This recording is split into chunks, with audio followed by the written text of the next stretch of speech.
வாசகம். இறைவாக்கினர் ஏசாயா நூலிலிருந்து வாசகம்.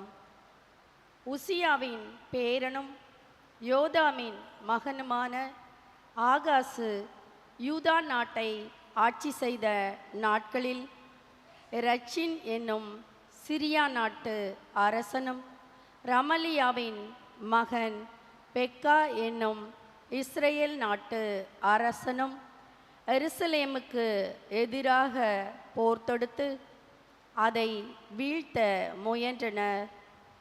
அவர்களால் அது இயலாமல் போயிற்று.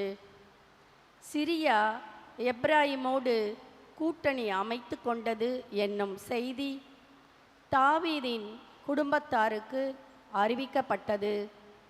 உடனே பெருங்காற்றினால் காட்டு மரங்கள் அலை அதிர்வு கொள்வது போல் ஆகாசின் உள்ளமும் அவர் நாட்டு மக்களின் உள்ளங்களும் அலைக்கழிக்கப்பட்டன.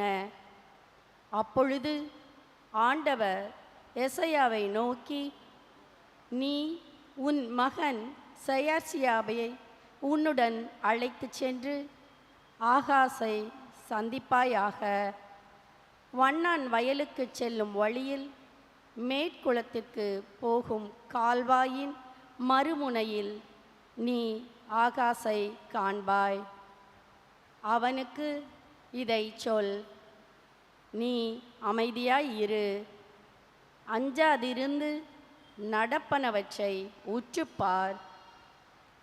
ரச்சின் சிரியா நாட்டினர் ரமலியாவின் மகன் ஆகியோரின் கடும் சினத்தை கண்டு மனம் கலங்காதே.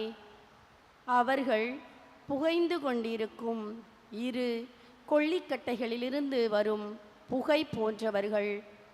சிரியா எப்ராயிமோடும் ரமலியாவின் மகனோடும் உனக்கெதிராக சதித்திட்டம் தீட்டி யூதாவுக்கு எதிராய் நாம் படையெடுத்து சென்று அதை நடுநடுங்கச் செய்வோம்.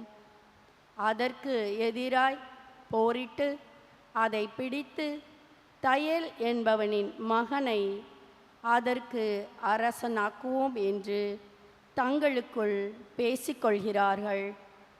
ஆதலால் ஆண்டவர் இவ்வாறு உரைக்கிறார், அவர்களது திட்டம் நிலைத்து நிற்காது, அது ஒருபோதும் நிறைவேறாது. ஏனெனில் சிரியாவின் தலைநகர் தமஸ்கு, தமஸ்கு நகரின் தலைவன் ரச்சின்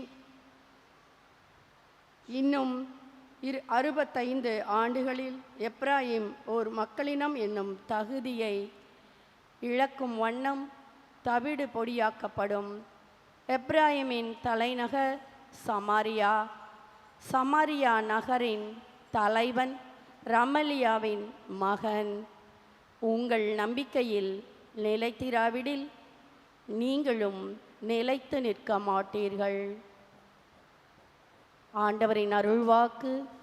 இறைவனுக்கு நன்றி.